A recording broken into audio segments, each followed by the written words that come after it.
La carrera por las elecciones presidenciales en Colombia no había comenzado formalmente. E incluso así, intentaron matar a uno de los posibles aspirantes. El 7 de junio le dispararon a Miguel Uribe Turbay, un precandidato del partido derechista y de oposición, Centro Democrático, quien además es senador. La clínica donde fue operado y donde sigue en cuidados intensivos la Fundación Santa Fe reporta que el político continúa en estado crítico y con escasa respuesta a las intervenciones clínicas. La Fiscalía investiga quién está detrás del atentado y por ahora solo detuvieron a la persona que disparó, un adolescente de 14 años. Diego Bassani nos cuenta más de quién es este político colombiano.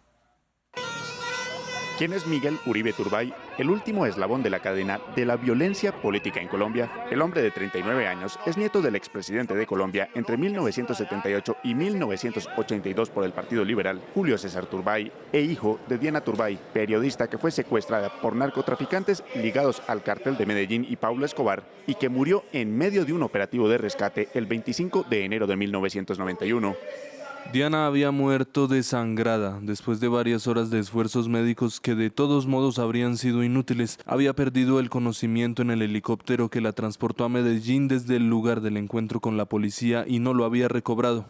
Uribe Turbay creció con el legado de su familia e inició su carrera política a los 26 años, convirtiéndose en uno de los concejales más jóvenes de la historia de Bogotá, cargo a través del cual ejerció una férrea oposición al entonces alcalde Gustavo Petro. Posteriormente fue secretario de gobierno de Enrique Peñalosa, el sucesor de Petro al mando de la capital de Colombia. Su gestión se focalizó en la mejora de las obras públicas y la seguridad en las calles, y lo llevó a lanzarse fallidamente a la alcaldía de la ciudad en 2019. Luego, Miguel Uribe Turbay decidió pasar a la política nacional. En 2022 se convirtió en senador y se consolidó como uno de los líderes del partido derechista Centro Democrático, la formación del expresidente Álvaro Uribe Vélez, posicionándose nuevamente como contradictor del gobierno Petro. Yo les quiero dejar claro a ustedes y a todo Colombia, a este gobierno lo vamos a seguir enfrentando, lo vamos a detener y lo vamos a derrotar. Ahora, tras sufrir un atentado como precandidato presidencial, Miguel Uribe Turbay se ha convertido en una nueva víctima del círculo de la violencia. Y su caso ha hecho que seguidores y adversarios se expresen enfáticamente para que este no sea el inicio de un nuevo periodo oscuro en la historia política de Colombia. Ante este hecho, el gobierno ofreció recompensas y prometió reforzar la seguridad de los políticos, tanto de la oposición como del gabinete. Pues el presidente Gustavo Petro denunció que los hijos de sus ministros y su propia hija, Antonella, fueron amenazados. De la otra orilla política, el expresidente Álvaro Uribe dice haber recibido información de que estaban preparando otro atentado en su contra. Con todo esto, ¿se está recrudeciendo la violencia política en Colombia? ¿Y qué se necesita para garantizar la seguridad en las elecciones presidenciales que se votarán en mayo de 2026? Ese es el debate de France 24 hoy. Mi nombre es María Clara Calle y le doy la bienvenida a nuestros dos invitados. Está con nosotros Diego Alejandro Rubiano, coordinador del Observatorio Político Electoral de la Misión de Observación Electoral, la MOE, que es un organismo de la sociedad civil. Y también nos acompaña a esta hora Andrés Macías Tolosa, investigador de la Universidad Externado de Colombia, experto en temas de seguridad y coordinador del Grupo de Investigación Ópera. Bienvenidos ustedes dos a este espacio, bienvenidos también nuestros televidentes y las personas que nos escuchan, porque el debate de France 24 también está disponible con todos nuestros episodios a través de Apple Podcasts, Spotify, Deezer y TuneIn. Tanto a Diego como a Andrés les propongo que nos concentremos en entender qué está pasando con la violencia política en Colombia, más allá de intentar determinar quién está detrás de este intento de asesinato, que es algo que no le compete a este programa y que por ahora se desconoce. Con esto sobre la mesa, Diego, comencemos por explicar entonces cómo se ha avanzado esta investigación, sobre todo por parte de la Fiscalía. María, muy buenas tardes y muchas gracias por el espacio. Bueno, en este caso lo que hemos adelantado pues desde la misión de observación electoral es que se ha avanzado de manera contundente, o al menos en esos actos urgentes, para intentar esclarecer la investigación sobre estos hechos. Y eso pues es realmente importante, sobre todo los antecedentes de estos magnicidios de los años 90 y 80 en nuestro país, en donde ese era un punto muy débil en las actuaciones de investigación y jurisdicción en Colombia. En ese sentido, pues creo que es importante que se hayan adelantado estos actos, que se hayan recolectado las pruebas y esos elementos materiales probatorios de manera inicial, al menos por parte de la Fiscalía y en colaboración de las distintas autoridades de investigación, para poder intentar determinar pues, los determinadores, las personas que están detrás de estos hechos y obviamente lograr tener una verdad judicial lo más celera posible de cara al inicio de este proceso electoral. Y por parte de esa verdad judicial, la Fiscalía hasta ahora ha dicho que están analizando más de 1000 videos tomados por cámaras de seguridad de la zona. El precandidato fue atacado y lo intentaron matar en el occidente de Bogotá, la capital colombiana. Andrés Macías, al respecto, ¿cómo avanza la investigación y qué es lo último que se conoce de los detalles? Bueno, pues María Clara, un gusto estar aquí con ustedes y hablando de este tema tan sensible.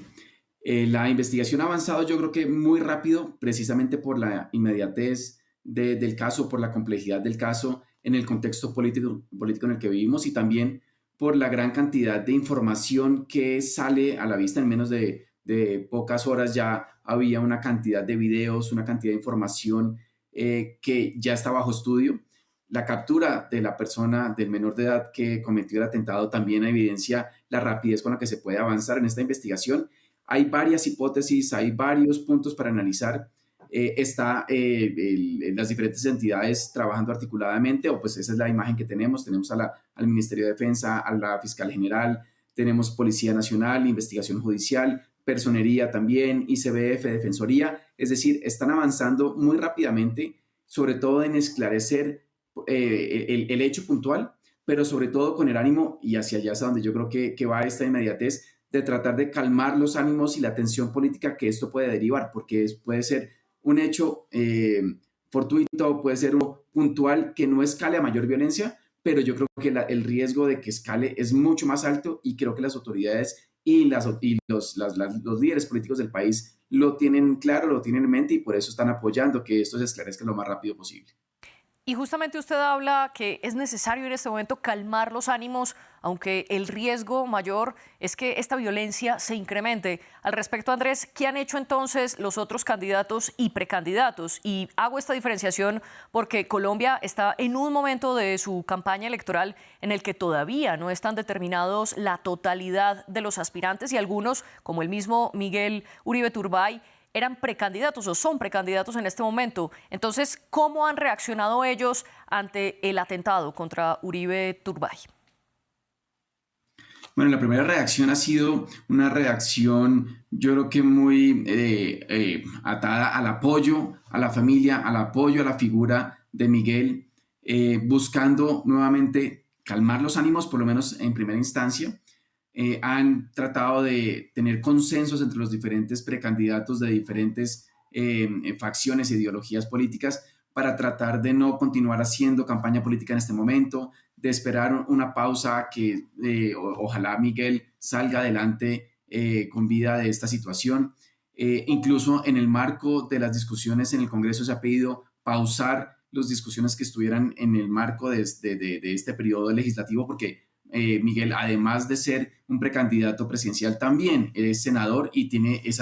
cumple ese rol actualmente. Entonces, en diferentes ámbitos ha habido ese llamado como al consenso e incluso, de pronto Diego puede ampliar eso más adelante, pero ha habido iniciativas de diferentes precandidatos y líderes políticos a lograr un compromiso para evitar que haya violencia política, violencia simbólica, violencia o agresividad en las alocuciones o en las intervenciones entre los diferentes candidatos para buscar la forma de que esta campaña electoral que inició con este desafortunado hecho no escale a mayor violencia y en ese sentido ese consenso, ese compromiso creo que es un buen síntoma. Además, otros candidatos también han decidido pausar su proselitismo por el momento y yo creo que eso va por buen camino, es una buena respuesta desde mi punto de vista en este primer momento. Diego, hablábamos entonces con Andrés de las reacciones de los candidatos y los precandidatos ante este intento de homicidio. Algunos de ellos, como bien lo explicaba Andrés, propusieron pausar sus campañas presidenciales en respaldo al senador y precandidato del Centro Democrático. Otros, sin embargo, han ido al hospital donde siguen atendiendo a Uribe Turbay. ¿Qué opina usted de estas dos acciones? ¿Qué representa esto en la política colombiana en este momento? Bueno, María, yo creo que bien como decía el profesor Macías, hay un elemento fundamental y es el querer entrar en una discusión de solidaridad con este hecho, con no solo con el candidato, con su partido, sino pues obviamente también con su familia, que son pues las víctimas directas de este tipo de actos. Y eso es importante en una sociedad como la que estamos, en una condición y además en una situación de seguridad y de discursos tan polarizantes como los que estamos enfrentando. En este sentido, pues digamos que ese acto de solidaridad es importante, es valioso y sobre todo es muy llamativo que se haga, sobre todo encabezado pues de algunos sectores tradicionalmente hoy en gobierno y pues que han sido parte de la izquierda política en Colombia, y eso es un elemento fundamental. El hecho pues de acompañar los hechos directamente pues digamos en la Fundación Santa Fe, donde se atiende y se le brinda asistencia al senador Uribe Turbay, pues es importante que también como mensaje también en torno al liderazgo que ejercen estas personas, y obviamente pues que se tome con la mayor cautela posible. No necesariamente todo esto son actuaciones buscando réditos políticos, ni digamos que aprovechando una situación en este sentido, sino obviamente expresan la solidaridad que tienen con su familia, con el senador Uribe Turbay, y obviamente pues ante la situación que está viviendo el país en torno a ese recrudecimiento de hechos de violencia. Y esto es un mensaje, pues reitero, importante para la situación, importante para el país, y sobre todo que nos ayude a cambiar esos discursos que pueden ser generadores de odio en general. Y Diego, usted bien lo mencionaba, varios de los candidatos y precandidatos que suspendieron su campaña ante los hechos son del partido de gobierno Pacto Histórico, son de movimientos también de izquierda. ¿Cómo contrastar esto, Andrés, con el hecho de que partidos tradicionales rechazaron la invitación que les hizo el gobierno de Gustavo Petro para una reunión en la cual discutir con los voceros de cada partido político las condiciones de seguridad para lo que resta de campaña presidencial? Bueno, eso puede tener una lectura con un interés político detrás, puede tener una lectura de rechazo a esa primera respuesta por parte del gobierno, porque hay muchos sectores de oposición que están en desacuerdo con la forma como el gobierno ha venido generando ha venido brindando ese apoyo en materia de seguridad para todos los precandidatos. Y no asistir, yo creo que es un mensaje de rechazo en ese sentido. Sin embargo, al mismo tiempo también ha habido un llamado de atención por parte de muchos de estos precandidatos que no son muy afines al gobierno, en que es necesario fortalecer la seguridad, pero también entre todos apoyarse para que haya un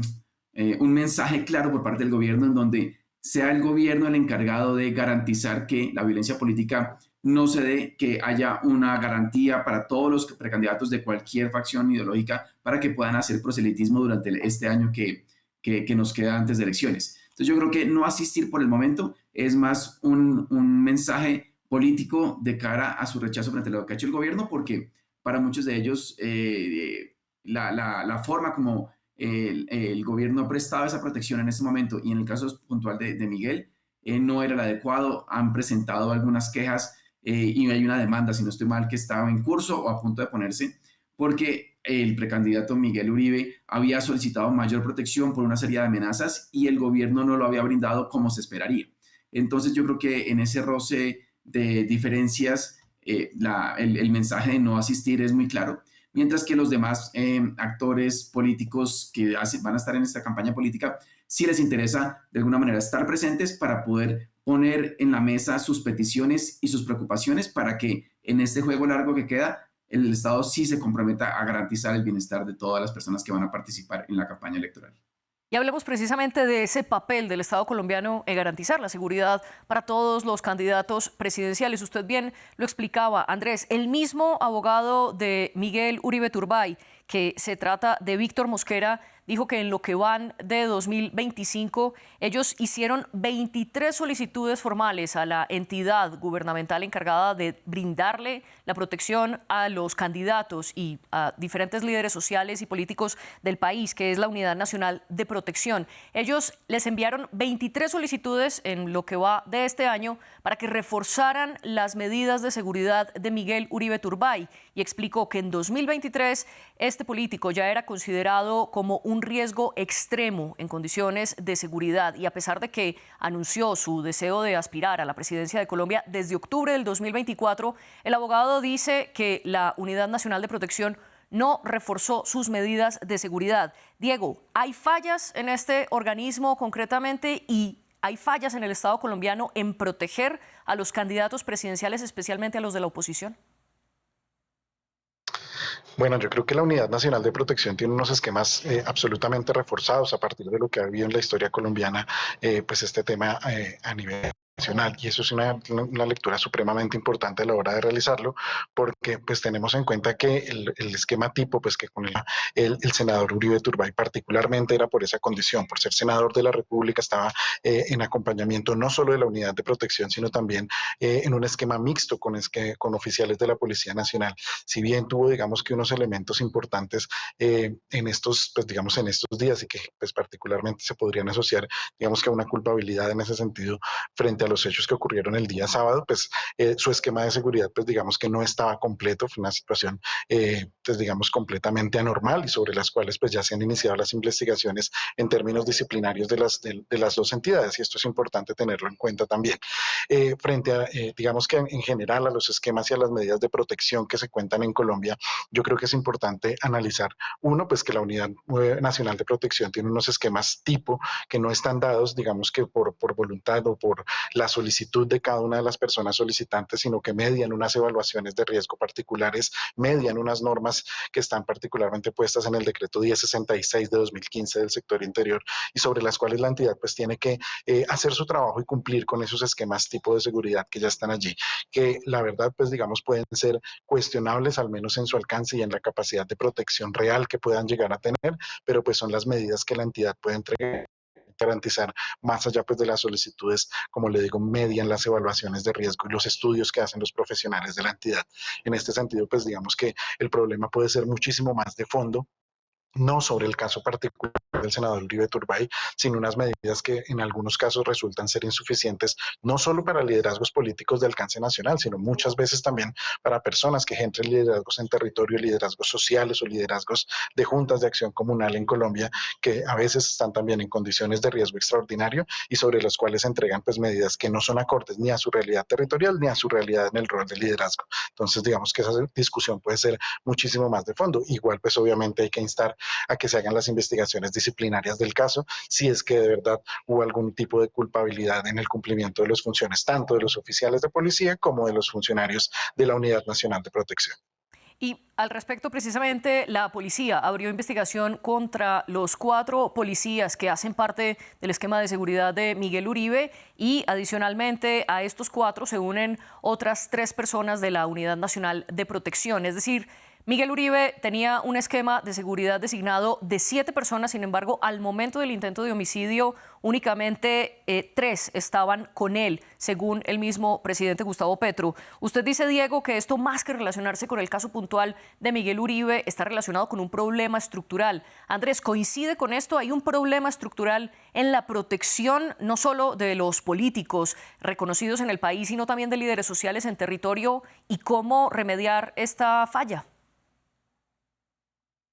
Sí, totalmente, María Clara. El problema de la UNP es que es una unidad que se creó para un fin muy puntual, la protección de personas en condición de riesgo, y hay diferentes niveles de riesgo, pero es una unidad que tiene un presupuesto que no es suficiente para todos los niveles de riesgo con los que se enfrenta, porque es que están los líderes políticos que hacen parte del Congreso de la República, también están otros líderes políticos que tienen alto nivel de riesgo por su accionar político en un marco de violencia como vive el país, con una violencia generalizada en diferentes regiones del país, lo que los obliga a tener ese nivel de protección cuando se desplazan a sus territorios. La responsabilidad sobre todos los líderes sociales, líderes campesinos, todos los líderes que hay a lo largo y ancho del país. Y lo que hemos visto es que la Unidad Nacional de Protección no alcanza a tramitar todo a tiempo, a brindar la protección a tiempo, porque la estructura, el esquema, el sistema bajo el cual funciona la Unidad Nacional de Protección no da abasto, no es una unidad con un personal suficiente. En muchos casos, como lo evidenció hace unos años la Contraloría Delegada para estos temas, gran parte de los esquemas de seguridad eran tercerizados con empresas de vigilancia y seguridad privada, porque el personal con el que cuenta la Unidad Nacional de Protección no es suficiente. Y lo que hemos visto en los últimos años es que la solicitud de esquemas para mitigar los niveles de riesgo de muchas de las personas que están en el país en diferentes actividades no da abasto, no es lo suficientemente rápido. La articulación en el orden nacional y para llegar con los esquemas a nivel territorial tampoco es suficiente, no es lo suficientemente rápido, y eso nos lleva a que sí, efectivamente, yo creería que hay unas fallas estructurales que van a ser muy difíciles de solucionar de un momento a otro, que se han debido reforzar enormemente después, sobre todo del acuerdo de paz, donde precisamente la participación política jugó un rol importante, pero ese nivel de protección, ese fortalecimiento de los esquemas de seguridad no se ha logrado llevar al punto en el que debería estar. Ahora, también hay que tener en cuenta que es una responsabilidad enormemente compleja para un Estado como Colombia, donde bajo ese mismo esquema hay que brindarle seguridad a muchas iniciativas, a muchas personas en muchos territorios del país, y es que el personal no da abasto, no tenemos suficiente pie de fuerza en materia de amenazas militares, amenazas a la seguridad nacional, tampoco lo tenemos en materia de seguridad y convivencia ciudadana, y menos aún en materia de mitigar los riesgos de líderes sociales, líderes políticos y personas en situación de riesgo a lo largo y ancho del país. Pero si este esquema no es suficiente, Diego, ¿cómo garantizar entonces la seguridad de los candidatos? Y se lo pregunto porque justo después del atentado contra Miguel Uribe, diferentes candidatos han denunciado que conocen planes para atentar en su contra, como es el caso de la periodista y candidata de derecha Vicky Dávila y también del exalcalde de Medellín, Daniel Quintero. ¿Cómo garantizar entonces que ellos puedan aspirar a la presidencia de una manera segura? Bueno, efectivamente tenemos una necesidad que desborda la capacidad de la institucionalidad en este caso, y eso es un elemento que hay que reconocer. Y para eso, pues digamos que el caso colombiano no ha sido muy esas faltas de capacidades para poderlas suplir. Digamos que la tercerización o la contratación de vehículos que ha sido constante en la entidad como la Comunidad Nacional de Protección, e incluso a partir de contar con el apoyo de otras entidades, pues resulta insuficiente. Y en este caso yo creo que hay que remitirnos, por ejemplo, a experiencias internacionales que en la medida de lo posible han resultado positivas. Obviamente, y digamos que esto hay que tenerlo muy en cuenta, las dimensiones del problema que se enfrenta Colombia en términos de necesidades de personas protegidas es muy grande en comparación pues digamos que con países cercanos o con países de la región, pero pueden ser experiencias que pueden ser importantes a la hora de analizar o de buscar soluciones de cara al inicio de este proceso electoral, y pues obviamente con la finalidad última de que esto no se repita a lo largo de la campaña. Y es, por ejemplo, hacer uso, digamos, buscar apoyos en entidades, además de la Policía Nacional, sino también, por ejemplo, en fuerzas militares. Tenemos obviamente necesidades de orden público que ameritan la prestación de servicios de seguridad a nivel interno a cargo del Ejército Nacional o de la Armada Nacional, por ejemplo, pero pues estas unidades de fuerzas militares también cuentan con equipos de escolta militar que en dado caso podrían reforzar los esquemas de seguridad de personas que su nivel de riesgo así lo indique, en caso de que la Unidad Nacional de Protección pues no cuente con las medidas y los elementos necesarios para ocupar este caso. Digamos, esto fue un ejemplo que ya traigo a colación a partir del caso ecuatoriano, que también ha tenido algunos problemas en términos de violencia política, así como ocurrió pues digamos en el año 2023 con el asesinato del candidato Villavicencio en Ecuador, y la solución partió de ese, el apoyo en escolta militar a cargo de la Policía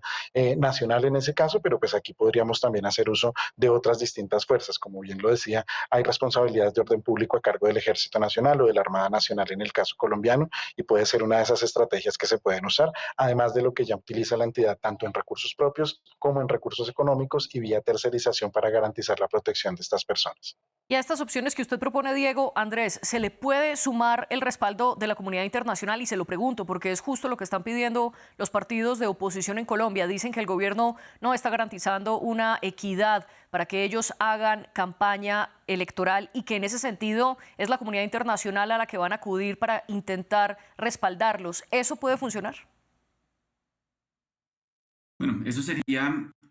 una iniciativa, claro, por explorar. No sé qué tan pueda llegar a ser, porque es que la posibilidad de brindar seguridad en materia electoral depende más de las capacidades con las que cuenta el Estado colombiano, y traer capacidades extranjeras yo creo que roza un poco en la soberanía del Estado colombiano. Puede haber seguramente cooperación internacional en materia de lecciones aprendidas, en materia de experiencias, en materia de pronto de apoyo a nivel y demás. Eso podría llegar a ser. Pero en la protección en el terreno, aquí en Colombia, en los diferentes territorios del Estado colombiano, creo que va más por el lado de las capacidades con las que cuenta la fuerza pública. Como lo mencionaba Diego, una opción podría ser también explorar los escoltas militares para que generen este tipo de apoyo. También yo creo que hay que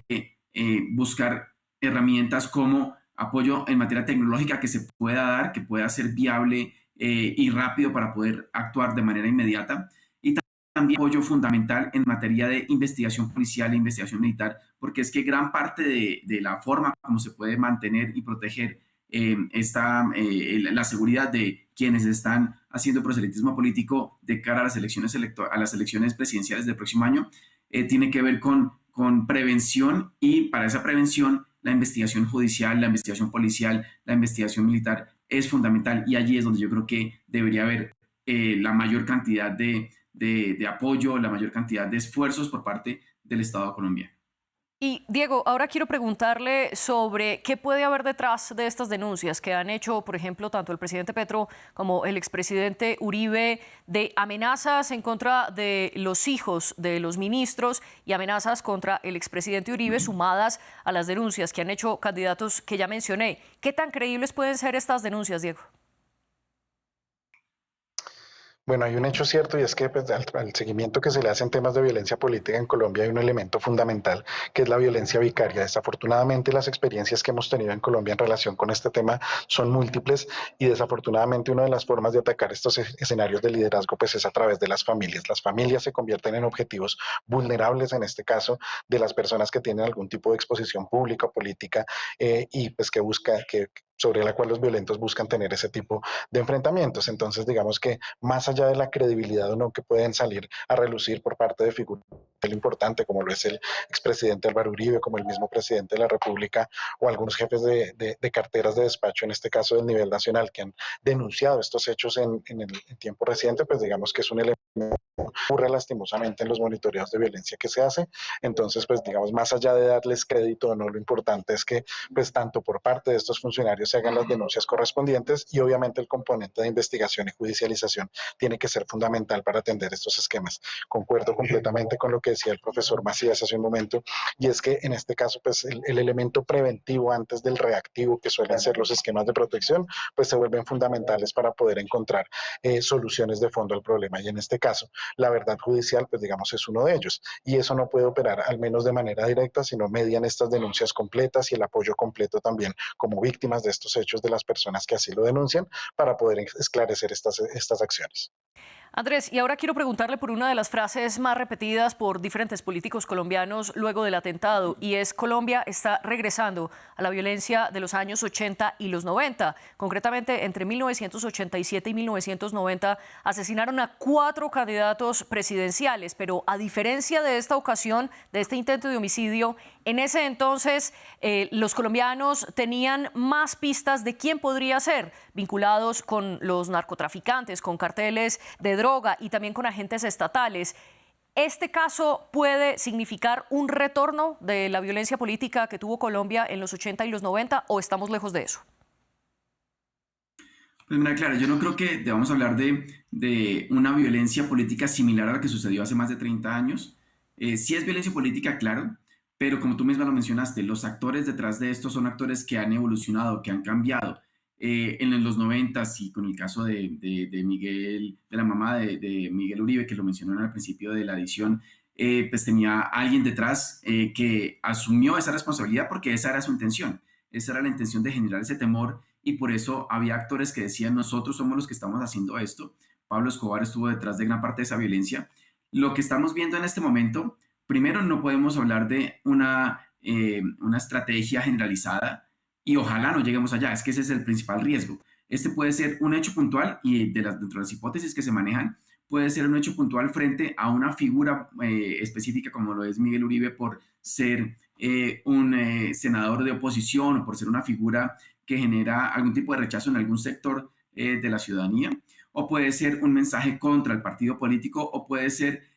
un hecho que busque deslegitimar al gobierno actual. Hay algunas hipótesis al respecto, pero habría que primero indagar quién está detrás de esto, y por eso la investigación es fundamental. Y la labor de las autoridades debería estar encaminada a evitar que este tipo de hechos vuelvan a ocurrir, para evitar que lleguemos a esa violencia política. Pero sería una violencia política diferente, con actores diferentes, con actores que de pronto buscan algo diferente a lo que se buscaba en los 90s. y el escenario más riesgoso es ese, es que que lleguemos a una violencia política nueva con actores que no se conoce realmente qué buscan y que quieren que no asuman estas responsabilidades o que no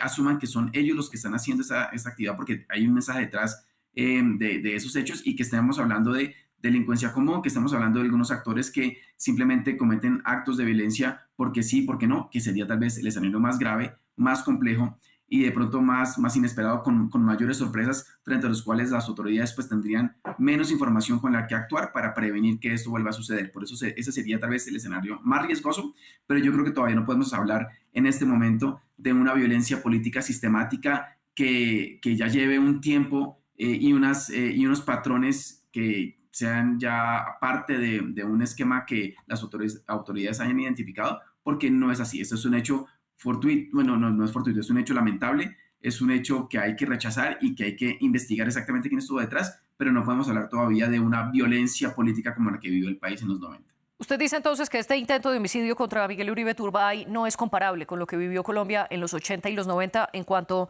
no es una violencia política sistemática ni tiene unos patrones como lo tuvo hace unas décadas. Diego, dos preguntas. ¿Usted coincide con esto? Y también, ¿qué dice la MOE al respecto? Pues precisamente a propósito de este atentado, ustedes emitieron un informe sobre la violencia política comparando 2021 con 2025 y mostraron que en 2025 ha bajado cerca de un 15% la violencia política en comparación a las elecciones de hace 4 años. ¿Está el país en una condición similar a la de los 80 o 90?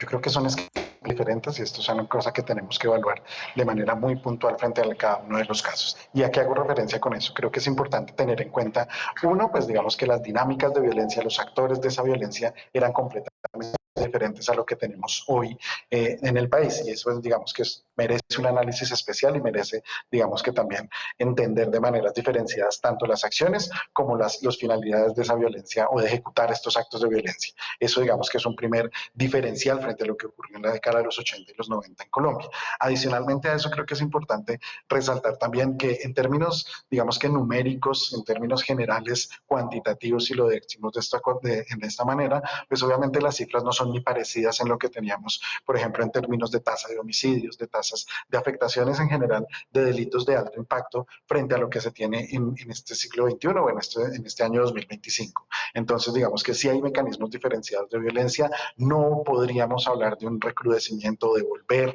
a esas épocas de los 80 y los 90 en Colombia, por los actores que tenemos, por las cifras que se tienen en este momento, aunque sí, digamos que hay que ser honestos en un sentido, y es sobre todo el recrudecimiento de algunas acciones, particularmente de conflictos. Tal vez en términos de violencia política hemos visto una normalización de estas cifras, hemos visto algunos hechos que, si bien son execrables y, digamos, repudiables en escenarios políticos del escenario nacional, obviamente, digamos que no tenemos que recordarla o no tenemos cómo recordar, al menos en comparación numérica, la cantidad de hechos que estamos viviendo en este momento frente a lo que ocurrió hace más de 30 años. Ahora, desde los datos que nosotros hemos analizado en la misión de observación electoral, es importante analizar también esa disminución. Sí. Porque digamos que tiene dos matices, particularmente uno que sí nos refleja una disminución importante frente a la cantidad de hechos que se reportaron en el ciclo electoral anterior. Ese ciclo de elecciones nacionales de 2022 y de elecciones locales de 2023 fue especial y particularmente violento frente a lo que habíamos visto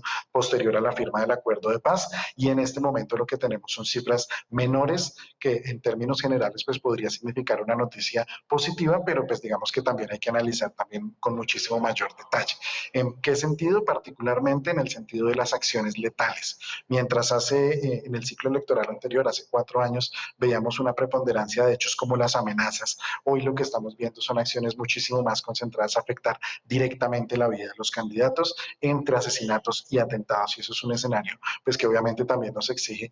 pensar qué clase de protección requieren las personas que van a postular su nombre en Diego. este proceso electoral que viene en 2026. Y estos, digamos que son los escenarios que podríamos tener en cuenta de cara a estas cifras y de cara a la situación que está viviendo el país. Y muy brevemente, Andrés, ¿qué cambia entonces en esta campaña electoral en términos de seguridad luego del intento de homicidio contra el senador y precandidato Miguel Uribe Turbay?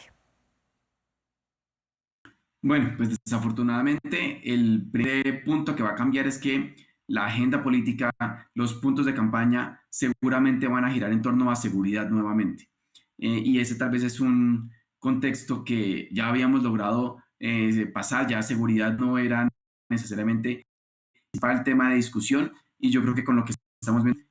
la seguridad va a ser el principal tema de discusión, y eso genera tensiones, eso puede generar más polarización, porque es que hablar de seguridad es muy complejo en un contexto como el que estamos viviendo, con amenazas a la seguridad a nivel territorial, a nivel de vivencia ciudadana, a nivel nacional, con muchos grupos frente a los cuales las iniciativas del actual gobierno no han logrado los resultados esperados. Sí. Y eso nos lleva a que el tema de seguridad genere más polarización, genere más tal vez mensajes de odio, tal vez mensajes de intolerancia, y eso desafortunadamente va a manchar un poco las otras necesidades del Estado colombiano que Andrés, se lo discutirán interrumpo. en el marco de las campañas electorales. Lo interrumpo, discúlpeme porque nos quedamos sin tiempo. Diego, un comentario muy breve. ¿Qué va a cambiar ahora? Bueno, creo que es fundamental, uno, pensar sobre todo en esa estrategia de paz. Esa estrategia, digamos, que está desacreditada frente a lo que está ocurriendo en este momento. Es una de esas preguntas que surgirán a lo largo de la campaña, de cómo se va a abordar eso en el próximo escenario electoral y en la próxima, digamos, que de cara también a las elecciones de Congreso. Eso, por un lado, creo que es importante. Concuerdo en que el tema de la seguridad será importante y será un tema a debatir a lo largo del proceso electoral que se nos avecina, y obviamente creo que será pues determinante esos cambios en torno a la seguridad de las candidaturas. Sí. ¿Cómo podemos garantizar una campaña electoral con garantías de movilidad, con garantías de seguridad en las que los mitines u organizaciones políticas puedan ejercer